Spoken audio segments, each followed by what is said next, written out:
اسلام آباد high court میں بانی پی ٹی آئی کے ملٹری ٹرائل سے متعلق درخواست کی سماعت عدالت نے وفاقی حکومت سے پیر تک وضاحت طلب کر لی ہے۔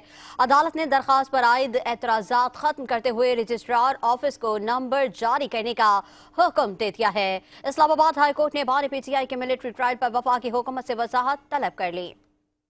اسلام آباد ہائی کورٹ نے بانی پی ٹی آئی کے ملٹری ٹرائل پر وفاقی حکومت سے وضاحت طلب کر لی۔ جسٹس میاں گل حسن اورنگزیب نے بانی پی ٹی آئی کی ممکنہ ملٹری حراست ٹرائل کے خلاف درخواست پر سماعت کی۔ درخواست گزار کے وکیل عزیز بھنڈاری نے کہا کہ حکومت کی جانب سے ملٹری ٹرائل کی دھمکیاں دی گئی ہیں، جس پر عدالت نے وفاقی حکومت کو اپنا واضح موقف پیر تک پیش کرنے کا حکم دیا۔ جسٹس میاں گل حسن نے ریمارکس دیے کہ بانی پی ٹی آئی ایک سویلین ہے، سویلین کا ملٹری ٹرائل عدالت کے لیے باعث تشویش ہے۔ عدالت نے مزید کہا کہ اگر فیڈریشن کا موقف نہ آیا تو درخواست غیر مؤثر ہو جائے گی۔